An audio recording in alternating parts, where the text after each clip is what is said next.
Vamos a empezar la charla sobre monográfica y he querido dedicar este cielo del mes y el que viene a una temática. Sabéis que, los que me conocéis sabéis que cada año pues elijo una temática sobre la que versan más o menos casi todas mis charlas, y en este caso era al apasionante tema de la búsqueda de vida extraterrestre, que tiene muchas connotaciones. La vida en sí, quitando cualquier anécdota religiosa, científica, filosófica, es un acontecimiento extremadamente raro, porque en el universo, y esto lo había escuchado muchísimas veces, todo tiende al desorden, a la máxima entropía. Sin embargo, la vida es todo lo contrario. La vida puede ser definida físicamente como un sistema altamente complejo y con un nivel de organización muy alto, que prácticamente puede ser eterna. Eso sí, la vida canibaliza la energía que tiene alrededor. Mientras tenga energía, se automantiene. ¿Por qué? Porque precisamente como todo tiende al desorden, mantener una estructura altamente ordenada necesita mucha energía. Desgraciadamente, sabemos que existe vida nada más que aquí. No tenemos constancia de que exista vida en otro lugar. Podemos suponer, podemos creer, podemos querer que exista en otro sitio, pero no hay prueba de que exista o haya existido. Ni siquiera en el famoso meteorito marciano, el ALL, no me acuerdo el nombre, es una prueba muy controvertida. Siempre, no solamente estos eminentes físicos, sino desde siempre, desde Copérnico, Kepler incluso, y muchísimo más atrás, los filósofos griegos, se ha especulado que si aquí había vida y había un montón de astros, lo normal es que también hubiera vida en otros sitios y en otros lugares. Y de hecho, muy fácilmente, hasta hace muy poco, se asumía que la vida era una cosa común. Ahora explicaré el porqué. Cada vez nos estamos dando cuenta de que no es tan sencillo, que hay muchísimas más variables que influyen, y para eso vamos a ir paso a paso. Bien, bueno, esto es simple una frase. Yo me quedo con la de Carl Sagan, como siempre, y es que en cualquier caso podamos demostrar que la haya o no la haya, sigue siendo una conclusión asombrosa. ¿Por qué? Porque si la hay, ya es asombroso. Significa que la vida es mucho más común, es un fenómeno común al universo. Pero si no la hay, también. Porque entonces, ¿qué hacemos nosotros aquí? ¿Cómo que nosotros estamos aquí?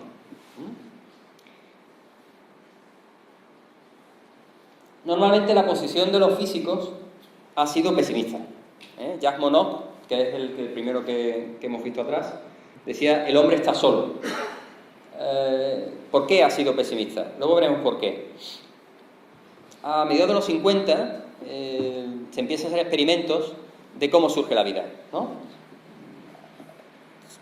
Recordaréis que en algunos manuales se decía que la vida había venido a la Tierra a través de una siembra exterior, a través de la panspermia, pero dejaba siempre la pregunta y el interrogante: vale, muy bien, sí, fantástico, ha venido desde fuera, pero ¿de dónde venía lo que venía de fuera? ¿Cómo ha surgido esa vida? ¿De dónde ha salido? Entonces, a mediados de los 50, Miller y Urey idean un experimento a ver qué es lo que pasa. Y dicen: bueno, vamos a ver, ¿cuál es la composición de la atmósfera de la Tierra primitiva? Que no es la que tenemos ahora. La atmósfera que tenemos ahora es una atmósfera biógena. La ha producido la vida. En ningún planeta del sistema solar hay una atmósfera como la nuestra. Es imposible. Una atmósfera con un 21% de oxígeno es imposible que esté en equilibrio. El oxígeno es altamente oxidante, se va a unir a todo lo que pille. Para que haya oxígeno en la atmósfera de la Tierra tiene que haber un aporte continuo. Por lo tanto, en la Tierra abiógena, es decir, en la Tierra anterior al surgimiento de la vida, los gases estaban en equilibrio, lo que se llaman en equilibrio. ¿Y cuáles eran esos gases? Pues a partir de lo que sabemos de la formación del sistema solar, había agua, había metano, había amoníaco, había hidrógeno y posiblemente había nitrógeno también, aunque aquí no se utilizó en este experimento. Pero el amoníaco ya era fuente de nitrógeno, o sea que estaba bien evaluada la cosa. Y bueno, ¿qué había más en la Tierra? Pues había muchos rayos, seguro, había muchas tormentas, había volcanes, había lluvia de meteoritos, había de todo. Bien, pues lo metieron en un matraz, empezaron a pegarle descargas a aquello, decantaron, había un generador de vapor de agua que lo que imitaba era el ciclo del agua que había ya previamente en la Tierra, y dijeron: bueno, a ver qué es lo que hay. Y vieron que se producían de forma natural aminoácidos. Ahora nosotros detectamos aminoácidos en las nebulosas interestelares. Es una cosa muy normal, incluso moléculas muy complejas. Pero en aquella época no se habían detectado. Y fue todo un descubrimiento saber que simplemente con química normal, en un ambiente normal planetario, se producían aminoácidos. Y los aminoácidos son la base de la vida. Las proteínas las componen los aminoácidos. Por lo tanto, ya de manera normal, en la Tierra, de algún modo, hace 4.000 millones de años, solamente 100 millones de años después de que se formara, ya se producían directamente todos los componentes para la vida. De ahí salió la hipótesis de la sopa primigenia. Si cogéis manuales de los años 80, las imágenes son una tierra totalmente seca, evidentemente, no había ninguna planta, no había nada, no había oxígeno en la atmósfera, en el cual hay una sopa oscura, al estilo de lo que hemos visto en Plutón rojizo, pues lo mismo, una sopa oscura llena de compuestos orgánicos que durante millones de años, pues de forma aleatoria, formaban reacciones y dieron lugar a las moléculas complejas que tenemos hoy. Pero había un problema. En aquella época no se había llegado todavía a la Luna y no se habían recogido muestras de la superficie lunar. Cuando las misiones Apolo recogen muestras de la superficie y las comparan con las de la Tierra, ven que esas rocas son exactamente iguales a la litosfera terrestre. Y tenemos un problema. Porque entonces, ¿de dónde viene la Luna? Pues la hipótesis más aceptada hoy en día, y prácticamente está casi confirmada al 100%, es que en aquella época, hace 4.330 millones de años, muy poquito después de que esa sopa primigenia se formara, un planetoide del tamaño de Marte chocó contra la Tierra y formó la Luna. De esos restos formó la Luna. Hasta aquí todo perfecto. Pero si un cometa de 10 kilómetros extingue los dinosaurios, un planetoide del tamaño de Marte literalmente esteriliza el planeta, lo fundió. Por lo tanto, si en aquella época existían moléculas bióticas que iban a dar ya lugar a moléculas más complejas o incluso microorganismos, la Tierra quedó totalmente esterilizada. Literalmente esterilizada. Allí ya no había nada. O sea, la Tierra dio un paso hacia atrás. Luego nos vino muy bien tener Luna, por varios aspectos más, pero en aquella época nos metieron en un autoclave y fundió todo lo que había. Entonces, ¿de dónde viene la vida en la Tierra? Porque realmente no hemos encontrado fósiles más antiguos y aquí se ponen interrogantes porque los fósiles muy antiguos todavía están cogidos con pinzas, hay quien los discute, pero prácticamente lo más antiguo, las rocas más antiguas, si no recuerdo mal, son de 3.800, 3.900 millones de años que se han encontrado en África, y los fósiles realmente confirmados, que son los de Waruguna, son estromatolitos, hace 3.500 millones de años. De alguna manera, la vida tardó en surgir casi 1.000 millones de años desde la formación de la Tierra. Claro, si entendemos que hubo ese choque planetario que formó la Tierra, ya entendemos el por qué tardó tanto en surgir. Pero claro, en la Tierra tardó en surgir por lo que pasó, pero a lo mejor en otros planetas no. Porque Marte, hace 4.500 millones de años, era un planeta totalmente habitable. Tenía las condiciones perfectas para el surgimiento de la vida también. Entre otras cosas, porque era un planeta que tenía agua, y eso ya estamos totalmente seguros de que fue así. Todas las sondas que hemos enviado allí nos demuestran que en Marte ha habido agua y que ha corrido por su superficie. Claro, la pregunta que se plantea es, ¿y si realmente en Marte hubo vida? Se desarrolló. En aquella época había un bombardeo bastante importante en todo el sistema solar que hacía que se intercambiara material planetario entre un planeta y otro. Luego veremos que es mucho más complejo, muchísimo más complejo. Pero lo que sí es cierto, que en esa época de bombardeo tardío, todos los planetas interiores fueron bombardeados masivamente, la Luna es una prueba de la cantidad de cráteres que tiene, y que en esos impactos muchísimas rocas podían alcanzar la velocidad de escape y podían cubrir el trayecto de Marte a la Tierra y de la Tierra a Marte perfectamente. Y últimamente se está planteando la inquietante pregunta de que si realmente no somos todos marcianos. Si realmente la vida surgió en la Tierra, se extinguió y fue de nuevo sembrada por meteoritos marcianos. Claro que podemos rizar el rizo, Podemos rizar diciendo que la vida surgió en la Tierra, se trasplantó a Marte, en la Tierra se esterilizó y de Marte no la volvió a traer. Le podemos dar todas las vueltas que queramos. El caso, y es con lo que os quiero que os quedéis, no es tan fácil, demostrar de dónde viene la vida cómo surgió y de qué forma se implantó en la Tierra. Hay que tener en cuenta también que el agua que hay en la Tierra no surge de la Tierra. La composición de las rocas no tiene tanta agua como para que tengamos los océanos que tenemos. Esa agua vino de, sobre todo, impactos de asteroides y cometas. Y los mismos asteroides y cometas también son fuentes de moléculas orgánicas complejas. Como veis, es una sopa de varios ingredientes que lo que seguramente pasó es que había muchísimas opciones para que surgiera la vida en aquella época. Luego veremos lo importante que es este apunte. Bien, vemos que ya preguntarse sobre el origen de la vida es bastante complejo y que hay bastantes posibilidades. El hecho es que surgió, ¿de acuerdo? Nos podemos preguntar cómo surgió, cómo a partir de moléculas orgánicas complejas se ensambló una molécula de RNA, cómo ese RNA evolucionó al DNA. Lo que más tiene el universo es tiempo.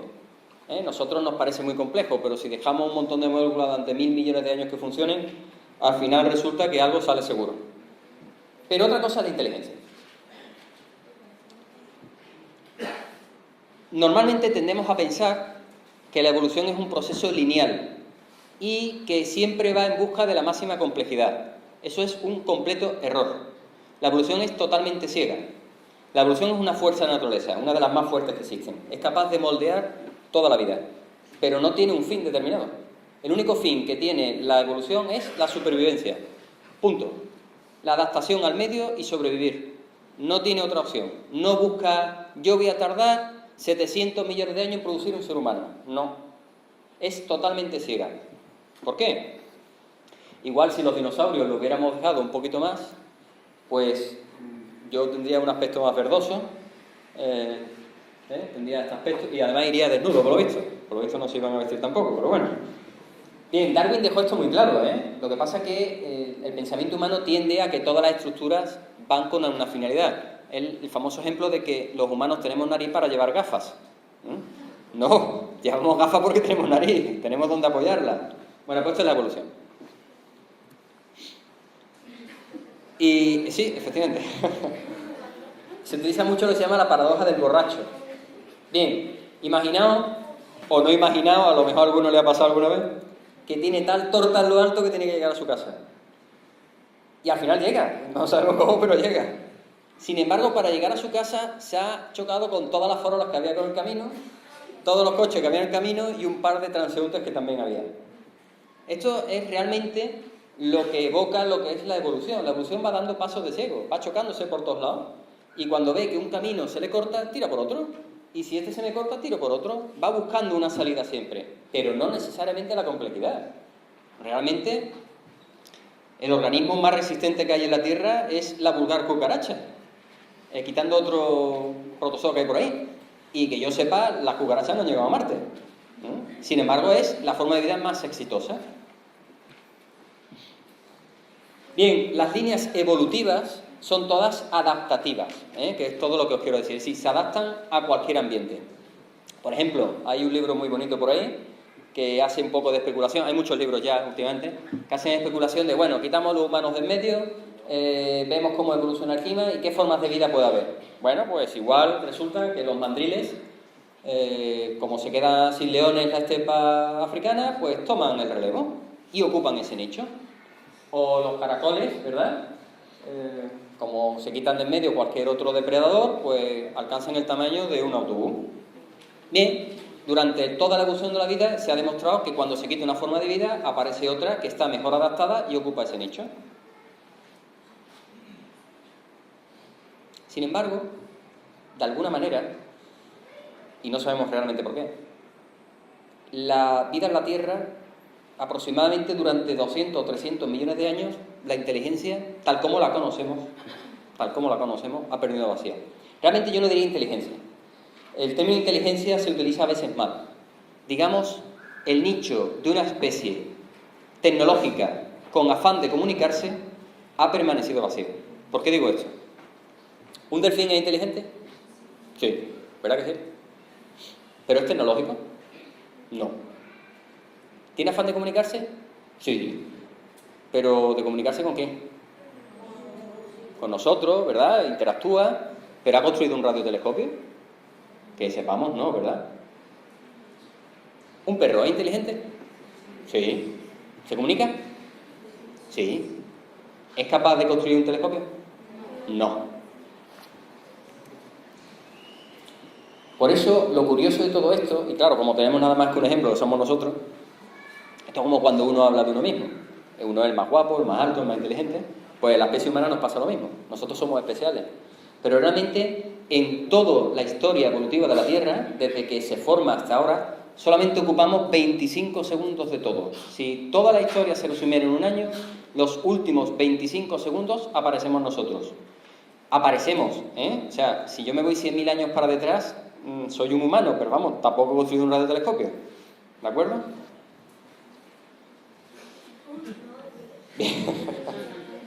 Bien, vamos a analizar un poco la evolución humana, que es muy interesante. Muy poco, porque esto daría para 40 charlas. Hace 200.000 años aparecen lo que se denominan humanos modernos, ¿vale? Si yo cojo un humano de hace 200.000 años y lo pongo aquí y lo he visto con un traje de chaqueta, no lográis más, no tiene ninguna diferencia, ¿vale? Hace 100.000 años hubo una breve incursión en Asia. O sea, durante 100.000 años allí nadie se movió de su sitio. Hace 100.000 años hubo una muy breve incursión en Asia, pero hace 70.000 años comienza la expansión de la humanidad. ¿Qué es lo que pasó hace 70.000 años? Los últimos estudios dicen que nosotros nos gusta tanto viajar y no podemos estar quietos y colonizamos América, que no podemos estar quietos, vaya, que ya estamos pensando en ir a Marte, porque aparece de alguna manera una predisposición genética a cooperar con individuos extraños y que no pertenecen a nosotros, a nuestra familia. Y esto todo el mundo dice, a ver, por Dios, pero esto todos los animales lo hacen. Y es la paradoja del chimpancé en vuelo. Por eso esta foto. Bien, nos meten a todos en un Airbus A380, 320 pasajeros, ¿de acuerdo? 10 horas de vuelo a Australia. Bajan todos bien, ¿verdad? Sí, ¿no? Todo en orden, subimos en orden, leemos el periódico, charlamos con el compañero al lado. ¿Verdad que sí? Sí, ¿no? Hombre, alguna pelea habrá, pero... Bien, ahora vamos a meter a 320 chimpancés durante 10 horas en un vuelo hacia Australia. ¿Cómo termina el vuelo? Pues yo os lo digo, y no es broma, se matan todos. Se matan todos. El chimpancé es una de las criaturas más agresivas que existen. Hay experimentos en que al extraño lo masacran y además se unen entre grupos para masacrar años después al grupo que le hizo algo.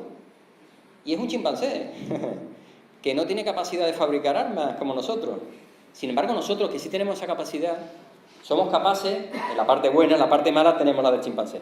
Desgraciadamente seguimos siendo simios en muchas cosas. Pero la parte buena, somos capaces de cooperar. Eso no lo tiene ningún animal ahora mismo en la Tierra, ni siquiera los delfines.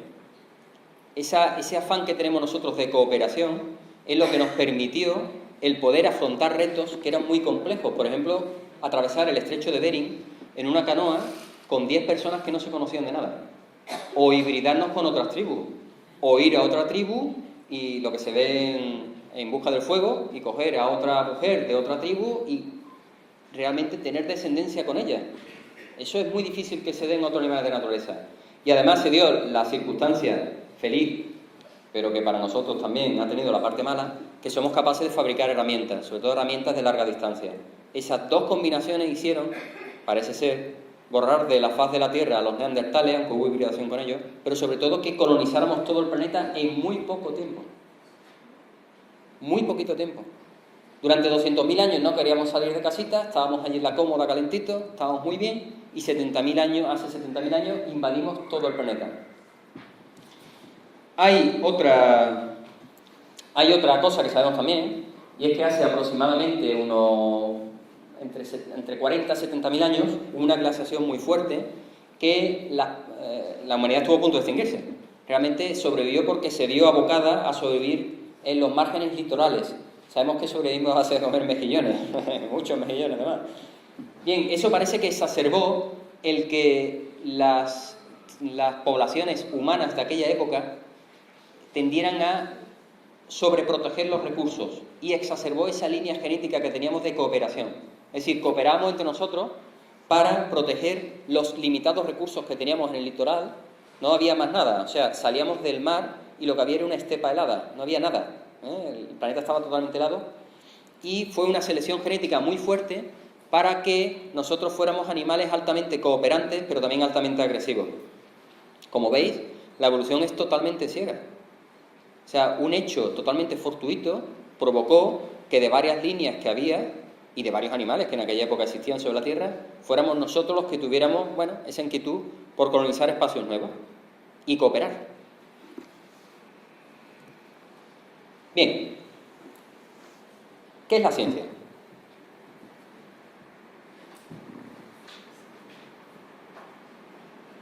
Silencio. La ciencia la damos por hecha. Damos que es una rama del conocimiento, bueno, que ha existido prácticamente siempre. Nos enseñan que, bueno, la ciencia empezó sobre todo en el Renacimiento, que le dieron por ver las cosas como eran, aprobarlas, ¿ves? Como todo lo que nos pasa lo damos por hecho, pero realmente el origen de que aparezca el método científico, más que la ciencia, es también un hecho muy fortuito, que se da bajo unas condiciones determinadas. ¿Los griegos eran científicos? No. Los griegos no eran científicos. Los griegos pensaban que a través de la razón conocían el mundo. Si leía a Platón y Aristóteles, que conformaron la ciencia durante 1000 años, a través de la razón yo llego al conocimiento del mundo. El mundo de las ideas y todo eso. Si por los griegos fuera, yo creo que no hubiéramos llegado a la luna. ¿Los árabes eran científicos? Como nosotros no. La ciencia como tal, una cosa es la investigación, que yo mida, que yo pese. Otra cosa es que yo sea capaz de elaborar fórmulas que me digan cómo funciona el mundo, con lo cual puedo hacer predicciones y con lo cual todo lo que yo imagine lo puedo construir. Lo único que me faltan son los materiales, el tiempo y sobre todo el dinero. Yo, mediante fórmulas matemáticas que sé que mueven el mundo, que las he comprobado mediante experimentos científicos que han validado otras personas además de yo, puedo saber qué aspecto puede tener un mundo a 1500 años luz. Eso es ciencia. Lo otro no es ciencia, es especulación. Y eso no es tan común que salga. La ciencia surge sobre todo porque se da una combinación, en Occidente sobre todo, se da una combinación de un Dios mecanicista, porque no tenía por qué ser mecanicista, sin embargo la concepción era un Dios mecanicista con leyes inmutables que podían ser conocidas. Y eso surge en el Renacimiento. Pero, por ejemplo, ¿los budistas son científicos? No. No. Yo puedo estar meditando toda mi vida y alcanzar otro tipo de conocimiento, pero yo no tengo ciencia, no tengo necesidad de comunicarme con civilizaciones extraterrestres, para nada. Solamente en el Renacimiento es cuando surge, no la necesidad de comunicarse con seres extraterrestres, pero sí empieza a surgir la idea de que puede haber otras civilizaciones y otros mundos habitados. Bien, como he dicho, surgieron una serie de factores aleatorios, es decir, fijaos cómo voy, O sea, en toda la historia de la cultura humana, hasta hace relativamente muy poco, hasta hace 400, 500 años, no surge realmente la simiente de la ciencia. Y es por una serie de factores religiosos, sociales, económicos, hay dinero, desgraciadamente siempre es lo que hace falta, el dinero. Se abren rutas marítimas nuevas que provocan que yo necesite saber cuál es mi hora a bordo del barco, por lo tanto tengo que fabricar un reloj que me dé la hora y tengo que medir el cielo y pam, pam, pam, pam, pam, pam. Y factores políticos, sociedades permisivas y liberales. La famosa enciclopedia de la Ilustración. El saber tiene que estar a disposición de todo el mundo. Soy liberal en ese sentido, no coarto que haya nuevas ideas, porque la ciencia, no lo olvidemos, es un campo en el que puede haber buenas ideas, nuevas ideas, y siempre van a estar expuestas al escrutinio de los demás. Yo digo que este boli es capaz de atravesar esta pared porque yo he inventado un rayo láser, y a lo mejor yo lo atravieso, pero el que viene al lado tiene que hacer exactamente lo mismo con mi mismo boli y mi mismo mecanismo. Si no, no sirve. No hay dogmatismo. Como vemos, la aparición de la ciencia también es un hecho fortuito en toda la evolución. Ya hemos visto varios hechos fortuitos. Y ahora llegamos a la cuestión cumbre, y es, ¿realmente puede existir en la galaxia, y si no en la galaxia, en el universo, una civilización? Vamos a ir por partes. Un planeta donde haya surgido la vida, que esa vida haya evolucionado de alguna manera a una forma de vida compleja, que esa forma de vida compleja haya evolucionado a una forma de vida inteligente, que esa forma de vida inteligente haya evolucionado de alguna manera a una civilización tecnológica y que además esa civilización tecnológica quiera comunicarse? Y eso fue lo que se preguntó sobre todo Frank Drake, otros científicos ya lo habían hecho, pero él elaboró una fórmula que tiene el nombre de la fórmula de Drake, la famosa fórmula de Drake, en la que hay una serie de parámetros que nos pueden decir, todavía de forma muy hipotética, qué número de civilizaciones extraterrestres comunicativas, siempre vuelvo a repetir, comunicativas, puede haber en la galaxia. Porque puede haber civilizaciones extraterrestres que se dediquen a meditar las 48 horas de su día planetario y no quieran saber nada de lo que hay fuera del planeta. Bien, vamos a ir viendo cada uno de los... Vamos a hacer primero un repaso, aunque vamos después punto por punto. N es el número de civilizaciones extraterrestres comunicativas. Hago mucho inciso en esto porque se lee mucho por ahí, número de civilizaciones extraterrestres en la galaxia. No, número de civilizaciones extraterrestres comunicativas que han sobrevivido. Ahora veremos por qué, vamos a ir paso por paso. Y depende de R, que es el factor de formación estelar. Luego veremos por qué. Voy a ir dando los nombres y luego vemos por qué. De esas estrellas que se forman, ¿qué fracción de planetas la orbitan? Es decir, ¿cuántas estrellas tiene el sistema planetario? Hablando claro. De esos planetas, ¿cuántos hay que sean parecidos a la Tierra o similares a la Tierra? De esos, ¿en cuántos ha surgido la vida? De esos, ¿en cuántos ha surgido una civilización inteligente o una forma de vida inteligente? Vamos a dejarlo en forma de vida. ¿En cuánto de estos ha surgido una civilización que se quiera comunicar o que tenga la capacidad al menos de escuchar? Porque también puede ser que no quieran comunicarse, que solamente quieran escucharse. ¿Y en cuántas de esas civilizaciones, en aquella época se era muy pesimista, cuántas civilizaciones han sobrevivido? En la época de Carl Sagan iba a haber una guerra termonuclear que iba a acabar con el mundo. Afortunadamente parece que ese peligro se ha alejado, parece. Pero bueno, puede haber otros factores. Ahora se tiende más a pensar, pues, una catástrofe de tipo planetaria, un virus que nos mate a todos, cosa que yo creo que sería casi imposible ya con la cantidad que somos, una catástrofe de un choque con meteoritos, en fin, 20.000 cosas. O simplemente que las civilizaciones tienen una vida, duran lo que tienen que durar y ya está. Bien, ¿cuál es la tasa de formación estelar en nuestra galaxia, la Vía Láctea? Pues de 0,001. ¿Cuál es la fracción de estrellas con sistemas planetarios? Si le preguntas a Carl Sagan en el año 89, te dice 1 de cada 3. Ahora mismo estamos casi totalmente convencidos de que casi todas las estrellas tienen sistemas planetarios. Casi todas. Digo casi todas porque hay algunos tipos espectrales de estrellas extremadamente calientes y gigantes que no parece que tiendan a formar sistemas planetarios, pero son las menos. Al contrario de lo que puede parecer, las estrellas brillantes son las menos abundantes de la galaxia. Como siempre pasa, lo brillante parece que está en todos lados, pero lo que no está en todos lados son los que no brillan. Entonces hay muchísimas más estrellas, más regulares, más monótonas, que pasan más desapercibidas. Por lo tanto, prácticamente entre el 50 y el 90% de las estrellas de la galaxia tienen un sistema planetario.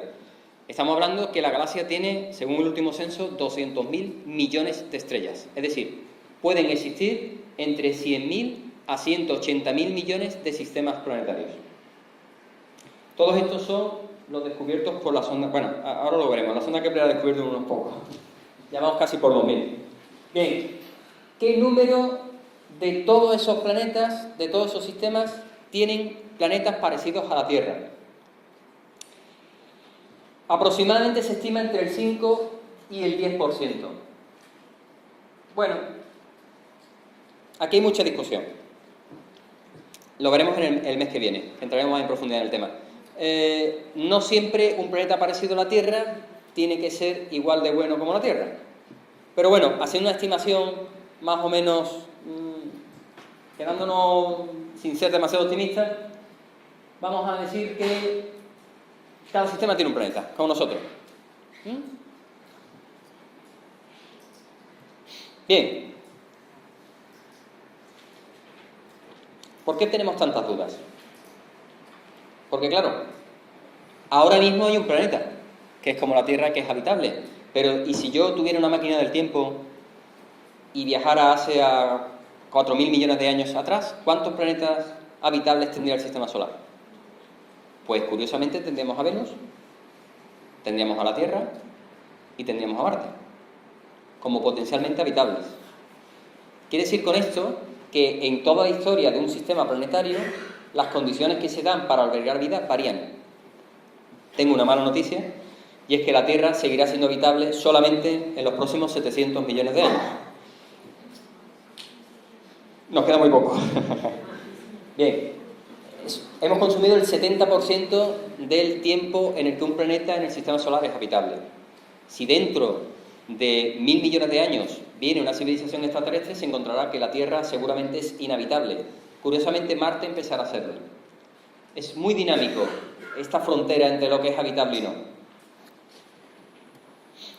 Pero bueno, vamos a quedarnos, como hemos dicho, que en un momento dado hay un planeta en el sistema dado que es habitable como la Tierra. Bien, ¿qué fracción de esos planetas son potencialmente acogedores de la vida y que además surge en ella? Porque una cosa es que sea potencialmente y otra cosa es que surja. A partir de aquí ya vamos especulando.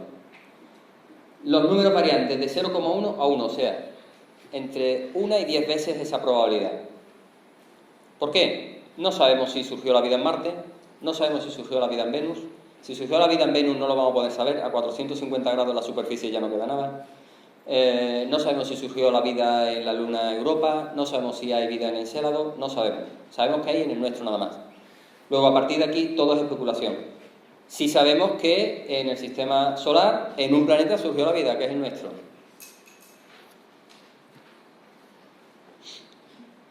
Volvemos a hablar de lo mismo, ¿eh? Es un factor tan limitado a tantas cosas que hasta que no tengamos la certeza de que en otros planetas hay vida, no tendremos grandes números y tendremos probabilidades. Ahora mismo todo es especulación.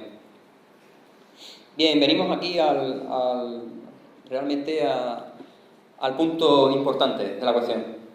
Bien, vamos a dar por sentado que prácticamente casi en todos los planetas que son habitables tienen buenas condiciones, hay agua líquida, el Sol es una estrella estable, hay moléculas orgánicas, se está muy bien allí, se está de maravilla, surge la vida. ¿En cuánto de ellos surge realmente la inteligencia? No tenemos ni idea. La vida compleja en la Tierra tiene muy poco tiempo, realmente, comparado con la vida en la Tierra total. Y vida inteligente como tal, que sepamos, ha surgido hace muy poquito, muy poquito. E incluso la definición de inteligencia tampoco está muy clara. Tal como nosotros la entendemos, realmente, como hemos dicho antes, muy poquito tiempo, hace muy poquito tiempo. La vida ha necesitado muchísimo tiempo para desarrollar una especie inteligente.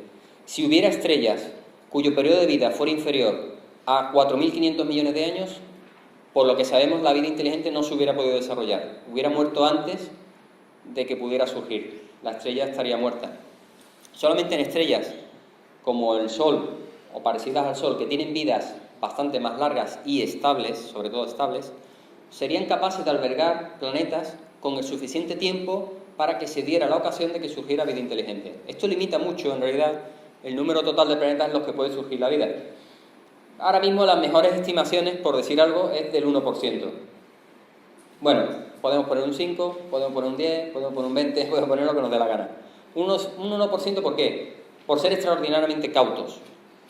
Han surgido muchísimas especies en la Tierra, millones de especies, y que sepamos, solamente nosotros hemos tenido la capacidad de la inteligencia y sobre todo de la tecnología.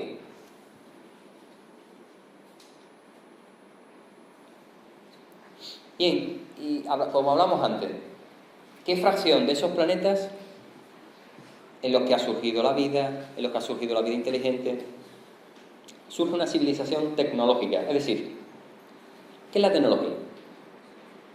La tecnología no es un móvil, no es tener un ordenador. La tecnología es, quizá como casi a la manera de las plantas, utilizar los medios, la energía y el material que tenemos alrededor para modificar nuestro entorno. El ser humano es el único animal que a gran escala, no a pequeña escala, a gran escala, es capaz de modificar su entorno. Es capaz de mover montañas, pero no las mueve él. Es capaz de diseñar una máquina que mueva montañas. Es capaz de diseñar un vehículo que lo saque de la atmósfera terrestre. Eso es tecnología. Es transformar el material, la roca, el hierro, los metales, crear materiales nuevos y crear formas nuevas que no están normalmente en la naturaleza y servirse de ellas para modificar. Que sepamos, no hay ningún animal que lo haya hecho, ni que lo esté haciendo en la actualidad a la escala que nosotros lo hacemos. Bien, de todas las civilizaciones con inteligencia, ¿cuántas son capaces de llegar a una civilización tecnológica? Tampoco lo sabemos. Como hemos visto, incluso la propia historia de la humanidad ha sido un hecho muy fortuito, que ha tenido que ver con diferentes acontecimientos religiosos, sociales, políticos, que han dado lugar al surgimiento de la ciencia. Y en el momento que surgió la ciencia, si lo analizamos, en muy poquito tiempo el crecimiento de la civilización humana ha sido exponencial, en conocimiento, en avances. ¿Qué posibilidad hay de que surja en otra civilización? Pues volvemos a lo mismo. Ponemos un 1%, bueno, por ser cautos. Y aquí viene la pregunta del millón. ¿Cuál es la duración de una civilización tecnológica? ¿Cuánto dura una civilización tecnológica? Porque realmente nosotros como civilización tecnológica llevamos muy poquito. Hay una novela que se llama Las máquinas de Dios, que son unos arqueólogos espaciales que encuentran un planeta en el cual hay restos de una civilización antigua. Y bueno, van investigando a ver qué es lo que ha pasado. Siempre nos hemos planteado cuánto dura una civilización, porque incluso dentro de nuestra propia civilización ha habido varias civilizaciones. Y en historia hay una teoría que dicen que las civilizaciones tienen un periodo de vida. Surgen, se desarrollan y mueren o se transforman. Por ejemplo, el Imperio Romano. El Imperio Romano duró prácticamente 1000 años. No cayó, no es que cayera como se ve en las películas, pero bueno, se transformó, dio lugar a otra cosa. Las propias civilizaciones, nuestra civilización tecnológica, ¿cuánto puede durar? Nosotros estamos limitados por los recursos energéticos. Si ahora mismo nuestra civilización altamente dependiente del petróleo se ve abocada a prescindir de él de golpe, pues es muy posible que se extinguiera. Daría lugar a otro tipo de civilización. Bien, ¿cuánto dura una civilización? Bueno, un cálculo estimativo, y yo creo que de todos los cálculos quizás este es el que más visos tiene de ser aproximarse a la realidad, da una duración de unos 10.000 años. 10.000 años es una buena duración para una civilización tecnológica. Esto está basado sobre todo en progresiones de hasta cuándo nosotros vamos a seguir creciendo en conocimiento. Prácticamente sabemos que nos quedan eso. Llevamos 1000 años, 2000 años mal contados de civilización realmente con utillaje tecnológica, nos quedan otros 8000 años, incluso puede que antes lleguemos al límite tecnológico. Luego damos 10.000 años por ser, bueno, venga, vamos a dar un poquito, ¿no? No vamos a ser tan pesimistas. Si metemos todo esto en la costelera, metemos todos estos datos que hemos visto antes, nos da que en un momento dado hay 490 civilizaciones en la galaxia de la Vía Láctea. Bien, es una buena noticia. El cálculo de Carl Sagan daba 10. Ahora sabemos más y tenemos 490 civilizaciones en un momento dado de la galaxia. Bien, ¿y dónde están? ¿Alguien ha visto algo? Yo no he visto todavía a nadie. Bien, esa es la paradoja de Fermi. ¿Dónde están? Si hay tantas civilizaciones en la galaxia, ¿dónde se ha metido? Bien, posiblemente ese silencio, la paradoja del silencio, lo que esté ocultando es que hay algo más. No es tan fácil que una civilización tecnológica se desarrolle en un planeta dado cuando surge la vida. Y de ahí surge la hipótesis del gran filtro. Es una hipótesis que surge de un análisis matemático que no tenía nada que ver con el tema de la búsqueda de vida extraterrestre, pero que se aplicó por estos dos autores, Brandon Cortés y Robin Hanson. Y la pregunta inquietante es, ¿nos espera la extinción a la vuelta de la esquina? ¿Qué es el gran filtro? Sabemos que ha habido una serie de acontecimientos en la historia de la vida en la Tierra que han estado a punto de terminar la evolución hacia una especie inteligente. Estos son los que se denominan saltos evolutivos. De alguna manera, puede que haya algún tipo de acontecimiento anómalo que limite el número de civilizaciones que llegan al final del camino. Una especie de gran filtro que prohíba de forma natural que esas 490 civilizaciones que habría que haber ahora mismo en la galaxia realmente estén.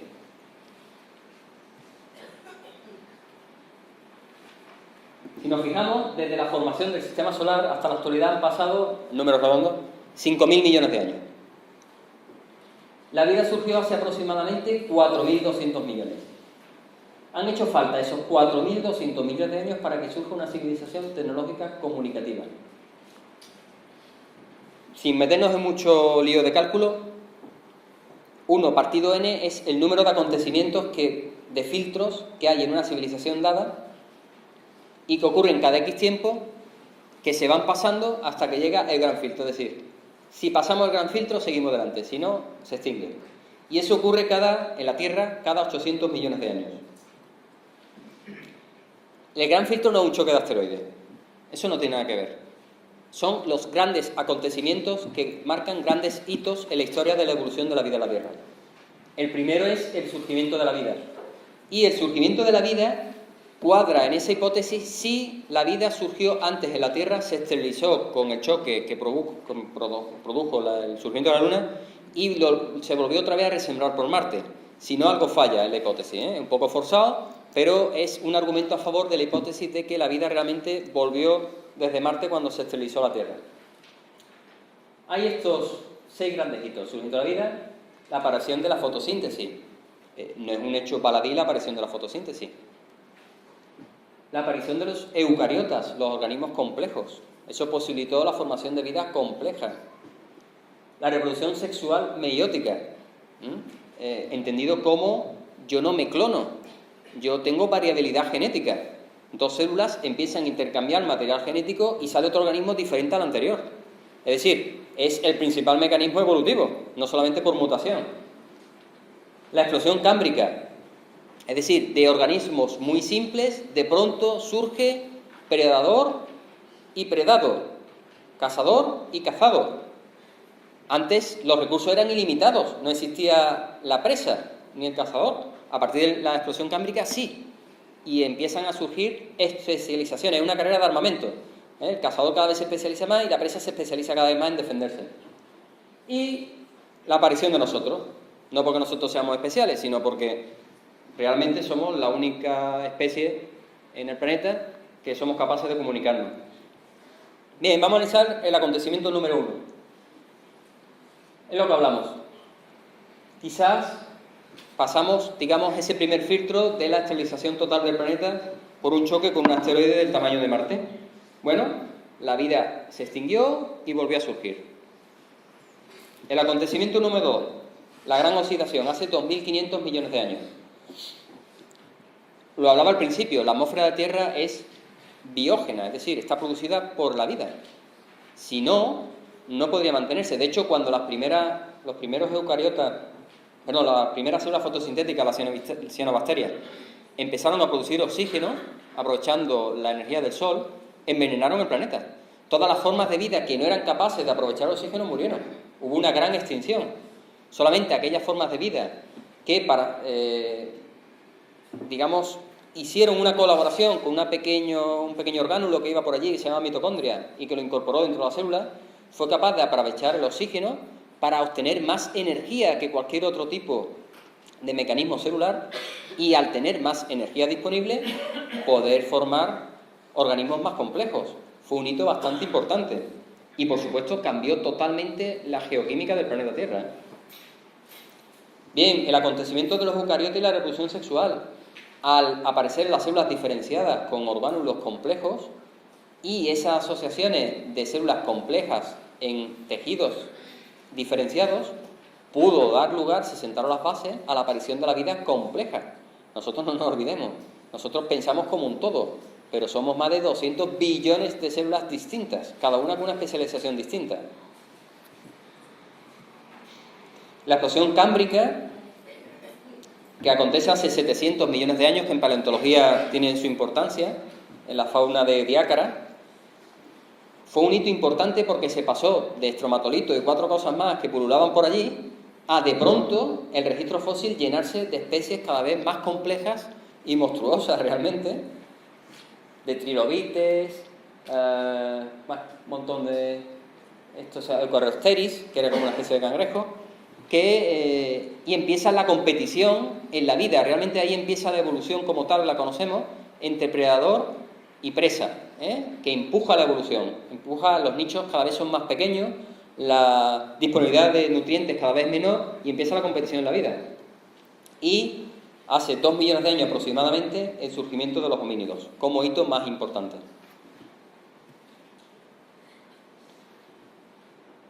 Como vemos, el gran filtro, que no sabemos si nos espera a la vuelta de la esquina, siempre dependerá de la vida de la estrella en la que el sistema solar esté alojado. Habrá estrellas que simplemente no podrán albergar vida porque el gran filtro eliminará antes, no dará tiempo.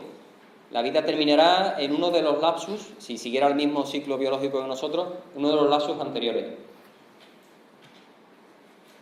Por eso la búsqueda de vida se está centrando sobre todo en estrellas muy longevas, en estrellas sobre todo del tipo G, como nuestro Sol, hacia abajo, lo que serían tipo K, enanas marrones, que tienen vida no ya de 10.000 millones, sino de 20.000, 50.000, 100.000, incluso 200.000 millones de años.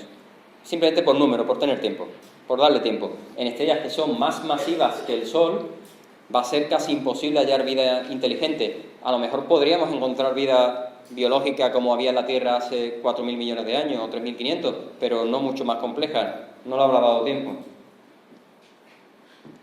Bien, ¿qué implicación tiene la hipótesis del gran filtro? Pues dos, y bastante importantes. Si descubrimos silencio en la galaxia, los humanos hemos dejado atrás el gran filtro. Somos los únicos que hemos pasado ese filtro, no ha tocado, somos los primeros. Pero si por el contrario hay vida en otros mundos, entonces mala noticia, el siguiente filtro está próximo. Significa que todavía no hemos llegado a ese filtro, que no quiere decir que no lo pasemos, significa que va a ser una prueba. Por eso decía Carl Sagan que tanto si la hay como no la hay, la conclusión va a ser asombrosa. O estamos solos y no hemos sido los primeros en nuestra galaxia, o no estamos solos, estamos pletóricos, pero a ver qué es lo que viene en el futuro, nos tenemos que preparar. La paradoja de Fermi cobra ya sentido. Hay tal cantidad de hechos fortuitos entre el surgimiento de la vida y el nacimiento de una civilización tecnológica avanzada que es capaz de comunicarse, que es sumamente improbable, por lo menos por lo que sabemos hasta ahora, que la vida inteligente llegue hasta el nivel nuestro y encima quiera comunicarse y tengamos contacto con ella. Y si nos han visitado civilizaciones anteriormente, lo más probable es que haya sido en el pasado. Y en el pasado remoto, pero simplemente por el tiempo. Es muy poco probable que haya ocurrido ahora. Sin embargo, hay muy buenas noticias. Y es que realmente ahora estamos al comienzo de la formación de vida inteligente. Nuestra estrella proviene, digamos, del primer bloque de nacimiento, el segundo bloque de nacimiento de estrella de la Vía Láctea. Pero hay muchísima materia oscura alrededor de la Vía Láctea. Eso que no sabemos qué es, está ahí. Y tiene que colapsar. Es decir, actualmente solo existe el 8% de posibilidades de que seamos la única inteligencia en todo el universo. Quedan por formarse el 92% de todos los planetas habitables y que puedan albergar inteligencia en todo el universo conocido. Todavía queda muchísima materia que colapsar, muchísimas estrellas que formarse, le queda mucha vida al universo, el universo se está expandiendo, no se va a contraer, y quizás nosotros seamos la avanzadilla de la vida inteligente. Queda todavía mucho por ver. Incluso, paradójicamente, en el temprano universo, muy poco después del Big Bang, prácticamente 10-17 millones después del Big Bang, no hacía falta una estrella para tener una temperatura agradable en un planeta. La temperatura de la radiación de fondo, que ahora mismo solamente es 3 grados por encima del cero absoluto, en aquella época era una temperatura bastante agradable de unos 20-25 grados. No hacía falta que hubiera ninguna estrella irradiando el planeta. Es decir, puede que hayan surgido civilizaciones hace muchísimo tiempo, más de 14.000 millones de años, y que haya dado tiempo a que hayan evolucionado. Y además tenemos que tener en cuenta una cosa, y esto lo vimos en la película Interestelar, y no me llevo nada por publicitarla. Los viajes interestelares son muy lentos. Aunque nos cueste creerlo con la próxima película de la Guerra de las Galaxias, vuelvo a hacer publicidad de película, no se puede viajar a la velocidad de la luz. Y si se viaja a la velocidad de la luz y punto. Las distancias entre las estrellas son muy grandes. Una civilización que hubiera empezado a colonizar la galaxia puede haber pasado de largo por nosotros. Hay tantísimas estrellas que no tiene por qué haberse fijado en la nuestra. Es más, puede haber pasado de largo o puede que incluso ni siquiera esté llegando todavía. O que cuando llegara ni se decidiera parar. Aquí había unos bichos muy grandes que rugían y no tenían pinta de ser muy inteligentes. Por eso surge el proyecto SETI. Es mucho más factible comunicarse con otras civilizaciones que viajar por el espacio. Es más económico, más rentable e incluso más seguro. La única señal que hemos tenido que parece provenir de una civilización extraterrestre y que no se ha vuelto a producir se dio el 15 de agosto de 1977 y se llama señal WOW. La escribió un señor que vio estas cifras, 6EQUJ5, en la longitud de onda del hidrógeno, 21 nanómetros, si no recuerdo mal. Esa longitud de onda está prohibida. No hay nada que emita en esa longitud de onda. Se vio si era un satélite, si era una señal que rebotaba, nada. No hay nada que la haya emitido. No la hemos vuelto a escuchar. Es la única prueba que podemos tener de que algo cerca de la constelación de Sagitario, que está aquí, en este margen, el telescopio no tiene, digamos, el enfoque que tiene un telescopio, el margen es mucho más grande, algo emitió esta señal. Nunca más se supo. Bien, ¿qué tipo de civilizaciones puede haber? Bueno, pues hubo un señor que dijo, bueno, vamos a clasificar las civilizaciones en 4 tipos. La tipo 1 coge todos los recursos de un planeta, la tipo 2 todos los recursos de su estrella, la tipo 3 todos los recursos de la galaxia y la tipo 4 todos los recursos del cosmos. Es decir, toda la energía disponible de un planeta la cojo para mí, para mi civilización. Toda la energía de una estrella para mí, toda la de la galaxia para mí y toda la del universo para mí. La civilización del tipo 4 da miedo. Bien, ¿qué tipo de civilización somos nosotros? Actualmente los cálculos indican que somos una civilización de tipo 0.7. No hemos alcanzado el nivel de lograr aprovechar toda la energía disponible del planeta. Una civilización de tipo 1 es un poco más avanzada que la nuestra. Se estima que nosotros alcanzaremos civilización de tipo 1 en el año 2300, si llegamos. Una civilización de tipo 2 elabora un cascarón alrededor de su estrella madre, denominada esfero de Dyson, y aprovecha toda la energía disponible que emite el Sol. Imaginaos que encerramos el sistema solar al nivel de la Tierra en una concha inmensa y aprovechamos toda la energía que el Sol dispersa en todas las direcciones. Una civilización de tipo 3 utiliza toda la energía que produce la galaxia. La de tipo 4 ni se pone.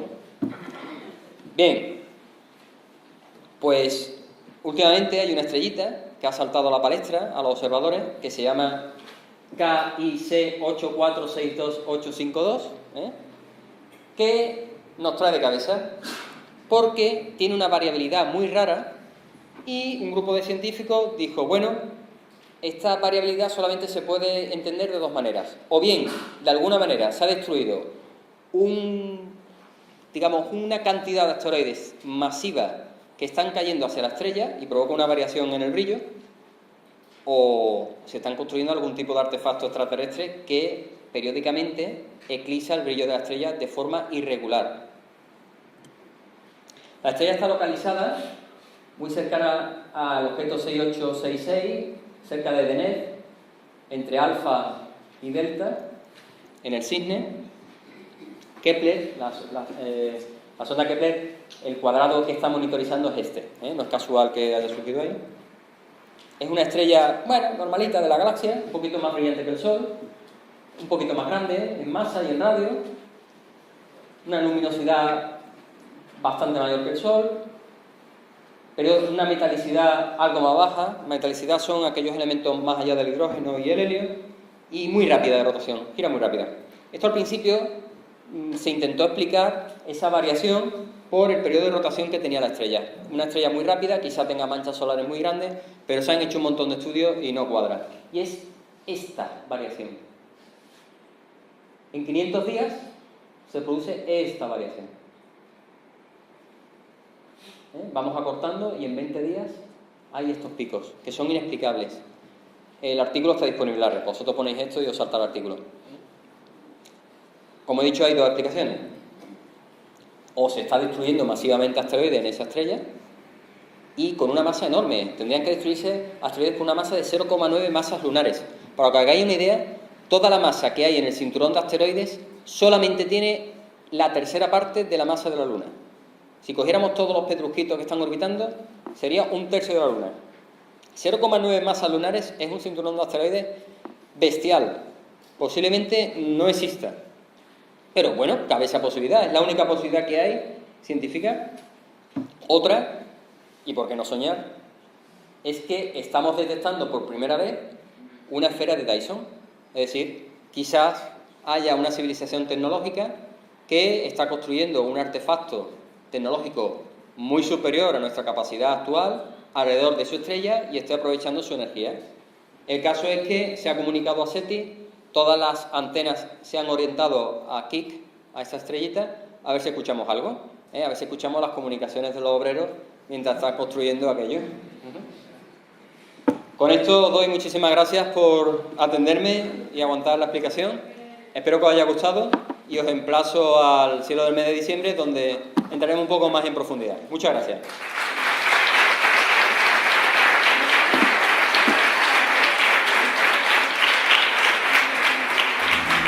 Gracias.